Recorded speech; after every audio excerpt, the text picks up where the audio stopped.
Esto es Ven, síguelo.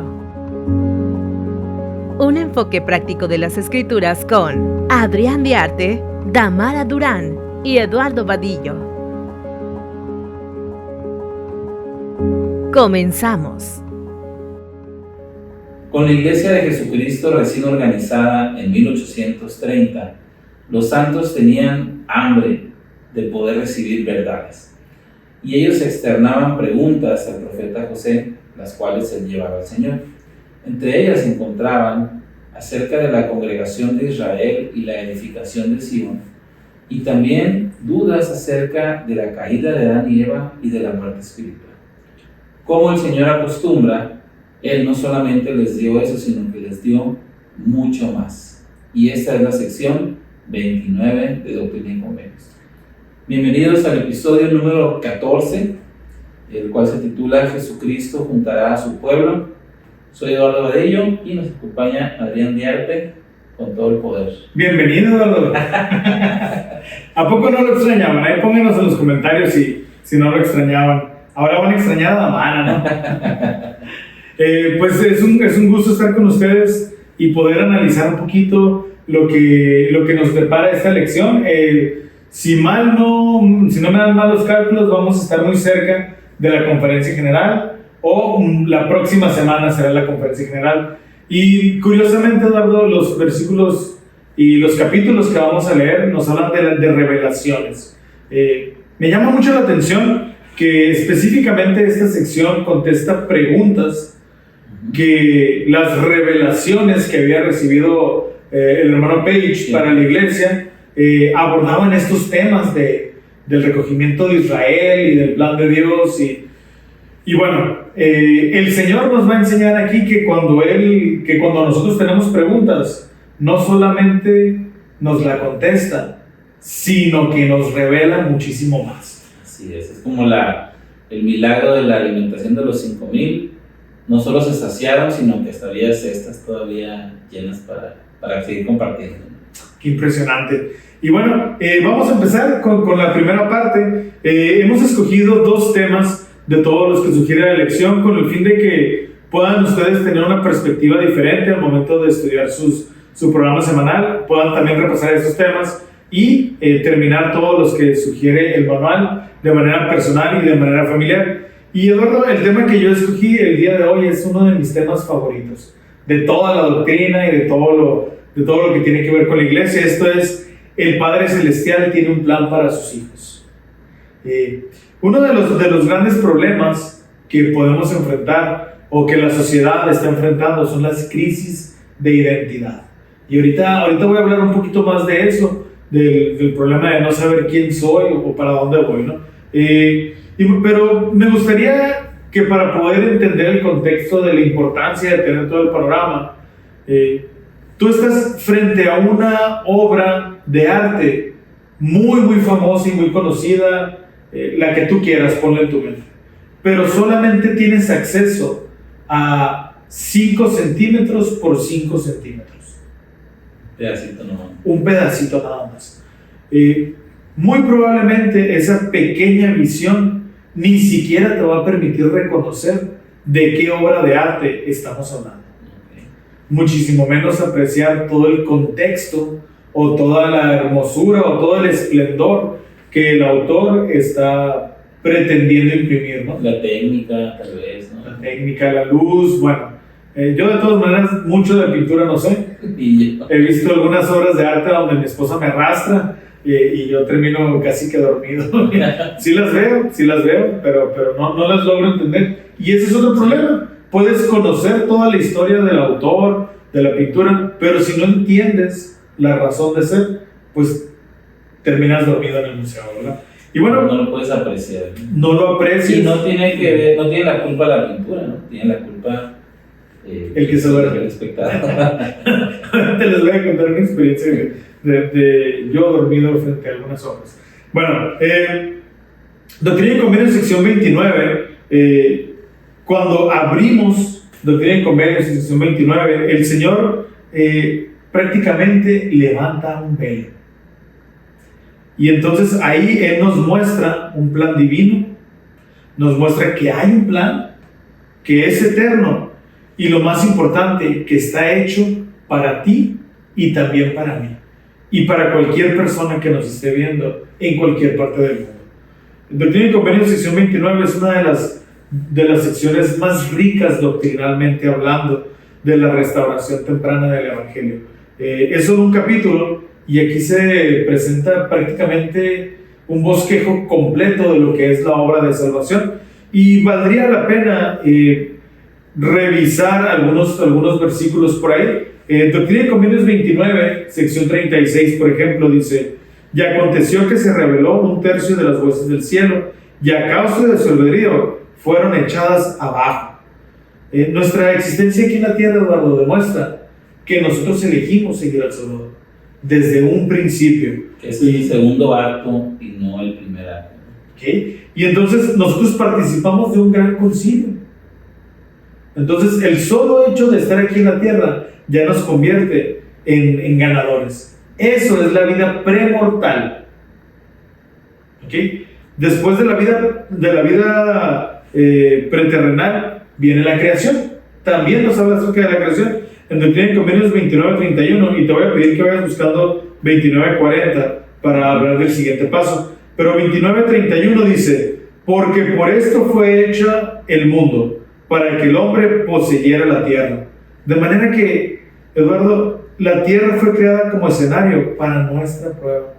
Toda esta perfección, nuestro Padre Celestial la hizo especialmente para nosotros.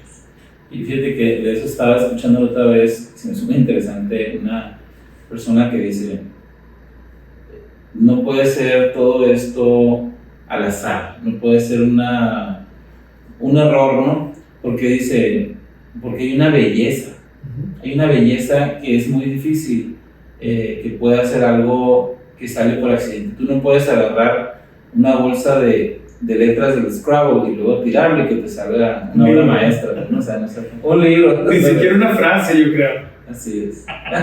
Muy bien, entonces nos ayudas a leer, por favor, Doctrina y Convenios 29:40.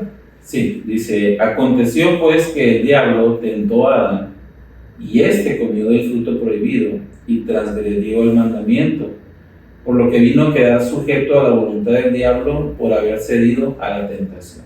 Bueno, eso nos enseña que la caída de Adán y Eva no pudo haber sido un error. Fue una decisión necesaria para que tú y yo y las personas que nos están viendo puedan progresar.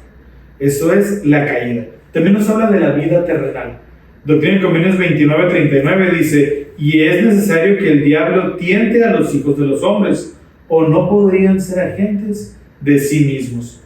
Aquí enfrentamos pruebas, oposiciones, tentaciones, unas más grandes que otras, pero todos los días estamos enfrentando adversidad. Y esta es la etapa en donde nosotros, a través de nuestras decisiones, de las diferentes circunstancias en las que nos enfrentamos, decidimos quiénes somos y decidimos hacia dónde queremos llegar a ser.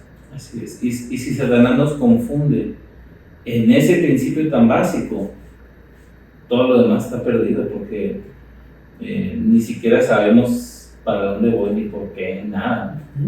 Y Eduardo, aunque tenemos el Evangelio en nuestras vidas y aunque le hemos prometido a Dios que no vamos a fallar, vamos a pecar.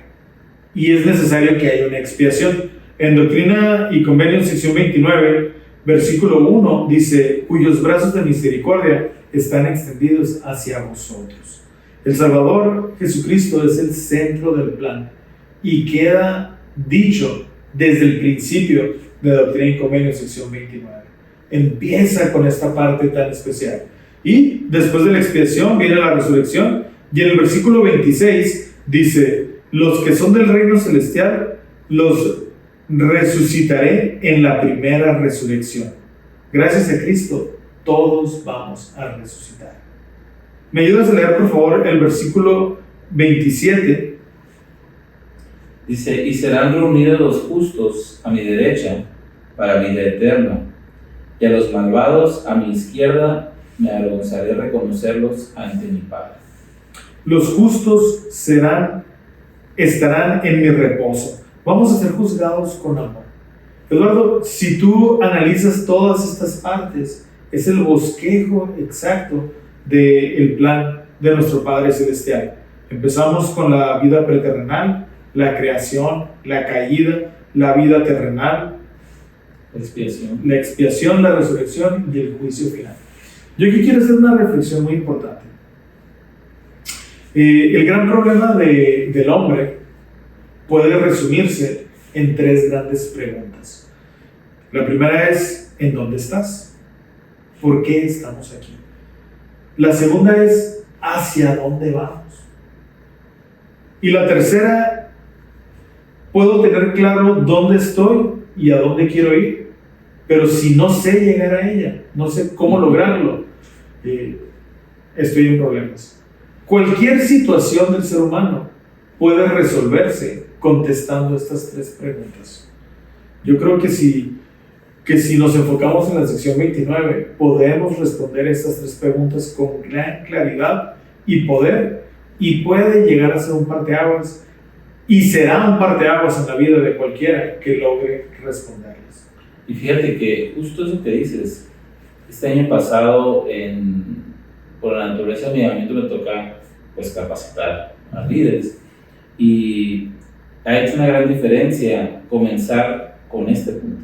Es decir, en vez de llegar simplemente a decir, mire, a usted le toca hacer esto y esto y esto, es, antes de venir, estábamos con nuestro Padre Celestial y decidimos venir acá, y entonces Él nos ha dado la bendición de poder servir y nos ha dado convenios. Entonces, para poder lograr lo que acordamos antes de venir aquí, es necesario el llamamiento para ayudar a las personas a acceder a los convenios, a poder aplicar la expiación que mencionabas tú, ¿no?, en esta vida terrenal. Y entonces ahora sí vamos a ver qué es nuestra responsabilidad, ¿no? Pero ese contexto del plan de salvación, de una manera resumida, hace que todo encaje perfectamente. Y también debe de encajar en nuestras decisiones y nuestro comportamiento diario. Pasó algo muy curioso. Yo tenía una relación muy cercana con mi abuela paterna, mi abuelita Collito. Y cuando ella murió, pues realmente fue un momento muy triste de mi vida, porque toda mi vida había vivido con mi abuela. Fue mi roomie de chiquito, compartía cuarto con ella. Después, durante mi misión, fue la que más frecuentemente me escribió. Y unos años antes de su muerte tuve la oportunidad de que viviera conmigo y que conviviera con mis hijos. Los últimos 2 años de su vida lo vivió en casa de mi papá ya otra vez, pero realmente fue una persona muy cercana a mí. Y entonces cuando ella murió, tiempo después estuve con unos amigos y me preguntaban que sí, cómo estaba. Y pues mexicano y miembro de la iglesia, pues parecía todo contrario, como si se hubiera muerto. Los mexicanos dicen que nos burlamos de la muerte. No nos burlamos, pero pues poquito, ¿no? La abrazamos. Y los miembros de la iglesia entendemos cuál es la situación. ¿Qué pasó? Murió mi abuela, y al día que terminamos de velar y que terminaron los servicios en la iglesia, todos nos fuimos a la casa de mis papás y pedimos una comida especial, y estuvimos contando chistes, estuvimos riéndonos, y parecía como si fuera el día siguiente de Año Nuevo. Fue una fiesta en el sentido de que nos juntamos la familia y estuvimos disfrutando de la compañía unos de otros, en vez de estar llorando. Por supuesto que lloramos cuando murió ella, estuvimos muy enternecidos en el servicio, cuando compartimos sus testimonios, pero después ya, la vida continúa y entendíamos que la veremos aún más allá. Y sí es cierto que la extrañamos y de repente echamos una lagrimita porque la extrañamos. Pero el conocimiento de saber que yo voy a volver a abrazar a mi abuela me da una sonrisa después de esa lagrimita, ¿no? Sí, porque la tragedia sería que jamás, o sea, que ya se acabó la convivencia, la experiencia de hablar con ella, y que nunca más volverá. Entonces sí entiendes el lamento perpetuo, ¿no? Claro, y precisamente el día de ayer estaba platicando con una amiga, y ella, una señora ya mayor, cerca de los 60 años, y me dice que el peor dolor que puede experimentar un padre es la muerte de su hijo o de su hija.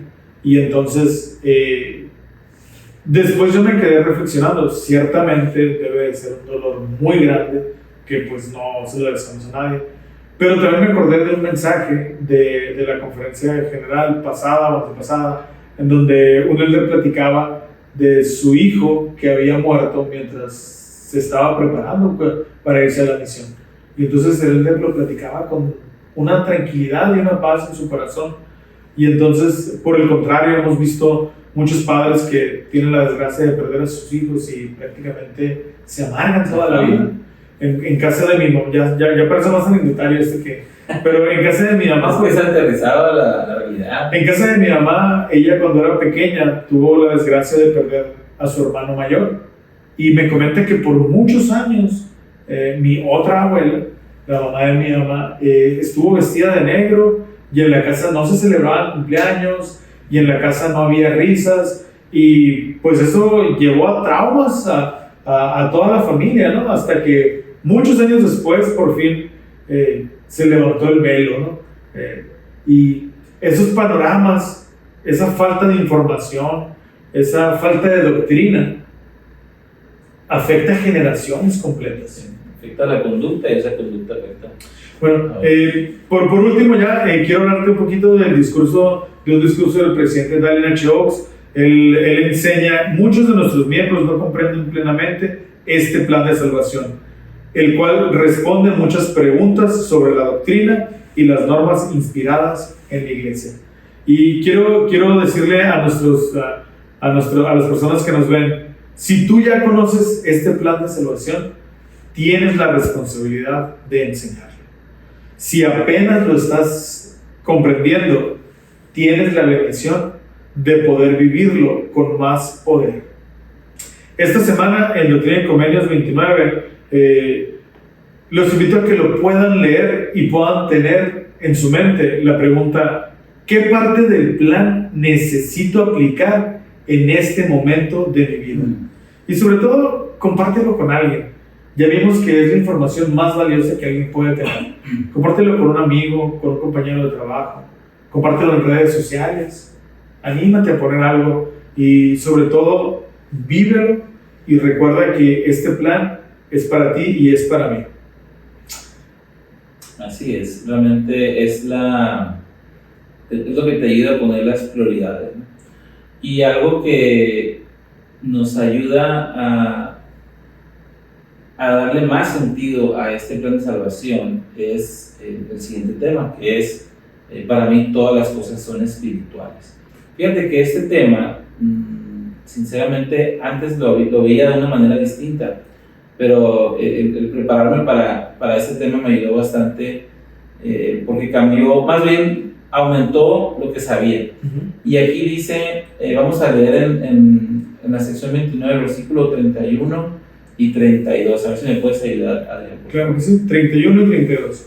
Porque el poder de mi espíritu las ha creado, sí, todas las cosas, tanto espirituales como temporales. Primero espirituales, enseguida temporales, porque es el principio de mi obra. Y además, primero temporales y enseguida espirituales, que es el fin de mi obra. Entonces, parece tan enredoso, pero cuando nos ponemos a analizarlo, aquí espiritual, yo antes pensaba que era algo como intangible, ¿no? Pero hay que recordar, precisamente en el plan de salvación, cuando el Señor crea la tierra y luego coloca a Adán y Eva, ellos eran espirituales, es decir, ellos eran inmortales. Una vez que ellos prueban del fruto con la caída, como mencionabas, entonces ellos se vuelven temporales, es decir, que ahora tiene una vigencia su vida. O sea, el término espiritual no significa que no lo puedo tocar. Exacto. Significa que no muere. Exacto. Entonces, oye, eso no me lo sabía. Y fíjate, por ejemplo, en 1 Corintios 15, que es la que habla mucho de la resurrección, dice, se siembra cuerpo natural, resucitará cuerpo espiritual. Hay cuerpo natural y hay cuerpo espiritual. Entonces, ahora sí, para mí todas las cosas son espirituales. Vamos a ver por qué.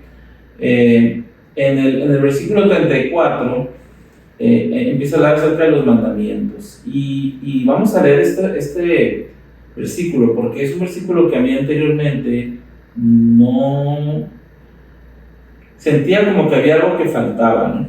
Vamos a leer el 34, dice: por tanto, de cierto os digo, que para mí todas las cosas son espirituales, y en ninguna ocasión os he dado una ley que fuese temporal. Entonces, a ver, dije yo, pero ¿cómo no? Si hay cosas que ya no hacemos, o cosas que hacemos distintas, pero si lo vemos otra vez con ese término como debe ser espiritual, se refiere a que los mandamientos son eternos. Por ejemplo, el día de reposo antes, cuando se tomaba el sábado, después cambia el domingo, pero sigue siendo el día de reposo. O sea, ese mandamiento es espiritual. La doctrina es la misma. Es la misma. Las formas son las que cambian. Y si mañana fuera jueves, que no va a ser, ¿no? Pero si mañana se nos pidiera, lo mismo, sigue siendo un día de reposo. Así decíamos antes. Si fueran 2 horas de capilla, que no van a ser, y ya son, ¿verdad? Hay muchos ejemplos, ¿no? También, por ejemplo, la palabra de sabiduría contra la ley kosher, ¿no? Antes el Señor les pedía evitar consumir ciertos animales para distinguirse de los demás pueblos, y hoy en día simplemente nos pide evitar ciertas sustancias para distinguirnos de los demás. Es el mismo mandamiento, como dices tú, con formas distintas. Y eso es muy importante, Adrián, porque fíjate, estaba hablando precisamente acerca de unos amigos, acerca de cómo es la obra misional hoy. Y siempre aparece alguien que dice: no, en mis tiempos estaba mejor porque hoy son de cristal. Hablábamos una vez al año, ¿no? Estábamos hablando de ese tema, como ahora hablan cada semana. Pero se me hizo muy curioso. Por ejemplo, imagínate tú cómo sería la obra misional hoy en día si no tuvieran celular. No. Si fuera como en nuestros tiempos. Bueno, todavía me tocó el celular, pero ¿cómo sería? A mí no me tocó. ¿Cómo sería la obra misional hoy? Antes sí estaba bien, pero hoy no. Se me hizo muy curioso porque sí, también los desafíos emocionales que enfrenta esta generación que ahorita está en la misión, que vivieron una secundaria de pandemia o principios de preparatoria, en donde no tuvieron esa oportunidad de convivir, de ser resilientes ante el bullying o ese tipo de cosas. Necesitan acercarse más a sus papás, sí. No físicamente, pero emocionalmente. Estar más ligados. Y me decía este misionero del barrio, le digo: ¿cuál es la fuente de donde más obtienen referencias o investigadores? Y dice: YouTube. Vendría a Cristo, creo que se llama la página. Y ellos les cae, tienen como una aplicación, les caen los nombres y gente que dice: quiero que me vengan a ver. Wow. Entonces, creo yo que con esta conferencia que viene, Adrián, y las demás, tomando en cuenta que el presidente Nelson nos ha dicho que la segunda venida está cerca, tenemos que estar bien abiertos a esos ajustes que vienen siempre, pero recordando siempre, teniendo como norma este concepto, que los mandamientos, para el Señor todas las cosas son espirituales, es decir, los mandamientos no se van a quitar. No va a haber un día que diga: Señor, ya no le de castigar. Y es importante entender que debemos de evitar escuchar las voces que con cinismo critican el liderazgo de la iglesia, porque cambian las formas. Así es. Es cierto que hay una escritura que dice que lo que yo al Señor he dicho, lo he dicho y no me arrepiento, y yo cuando pasare el tiempo, parafraseando, sigue siendo lo mismo. Pero nuevamente, hablamos de doctrinas que no cambian. Las formas se adaptan según la necesidad de los hombres. Simplemente la ley de la circuncisión, tú decías muy bien la palabra de sabiduría, la ley del matrimonio. Hay muchas maneras en que el Señor adapta sus formas para que nosotros aprendamos. Aún el Salvador, cuando habló por parábolas, lo hacía para que su pueblo lo entendiera, y no recuerdo yo algún otro profeta que enseñara de esa manera en la antigüedad. Sí, y también siento que es algo, tenemos que entenderlo como es decir, es bueno que todas las cosas son espirituales, o sea, que Él no da una ley temporal, porque eso nos confirma que Él es el mismo ayer, hoy y siempre, y que no se va a dejar llevar por modas, no vamos a estar a expensas, pues a ver cómo nos habla el siguiente profeta, espero que, o sea, porque va a ser igual siempre, pero a la vez, el otro lado de la moneda es, el Señor se toma en cuenta nuestras necesidades, como tú dices, ¿no? Por ejemplo, yo creo que ahorita un tema que está muy de moda en Estados Unidos es la opción del garment, ¿no? En esta época, cuando llega, pues era una pieza diferente a la que usamos hoy, y posiblemente viene otro ajuste, ¿no? Entonces, pero la opción es la misma, tenemos un recordatorio de Cristo día y noche con nosotros. Y si el garment llegara a ser tan solo un pedazo de tela que nos colgamos, seguiría siendo el mismo convenio, ¿no? Que no estoy diciendo que va a ser, ¿verdad? Pero sí, definitivamente podemos entender que los principios y que la doctrina en la cual se basa son eternas, y esos son el amor, son la fe, el arrepentimiento y todos los principios del Evangelio que nos llevan hacia la eternidad. Muy bien. Así es. Y bueno, pues en esta ocasión yo quisiera compartir mi testimonio en cuanto a que yo sé que Dios es nuestro Padre Celestial, que sus mandamientos son eternos y que se puede sentir el amor que Él tiene por nosotros en la manera en que Él se relaciona con nosotros, en la manera en que Él interactúa, en la manera en que Él nos da a conocer su palabra, su doctrina, sus convenios. Es una manera inequívoca del amor que Él tiene por nosotros. Definitivamente este plan que existe es un plan de amor, es un plan hecho porque nuestro Padre desea que nosotros lleguemos a ser como Él y que lleguemos nuevamente a su presencia. Entonces no dudes cuando veas un amanecer que te encanta, cuando veas una luna muy romántica, cuando oigas el canto de un pájaro, recordar que todo esto ha sido creado para que seas feliz. Así es. Y les invitamos, terminando este episodio, les invitamos a que puedan compartir este momento de inspiración que les hemos hecho también con mucho amor, ¿verdad? Así es. A mí me gustaría invitarles a que puedan poner en los comentarios qué los hace feliz del mundo. A mí me encanta ver las lunas en la mañana. Ese es mi momento favorito del día, ver lunas en la mañana, en el amanecer. Cuando llevo a mi hijo a seminario y veo la luna, siento el amor de nuestro Padre Celestial. Coméntanos, por favor, en la caja de comentarios qué te hace sentir el amor de nuestro Padre Celestial. Y fiel a la tradición, te invitamos a que comentes este episodio, si llegas hasta el final, con un emoji. Y yo les voy a recomendar que sea el emoji del diamante, porque el plan de salvación es eterno y precioso. Muy bien, excelente. Pues muchísimas gracias por habernos acompañado en este episodio y les invitamos a que puedan acompañarnos la siguiente semana y estemos preparados con las lecciones de Ven, Sígueme aquí en Ven, Síguelo. Muchísimas gracias, nos vemos la próxima semana. Hasta la próxima. Esto fue Ven, Síguelo, un enfoque práctico de las Escrituras con Eduardo Vadillo, Damara Durán y Adrián Diarte. Hasta la próxima.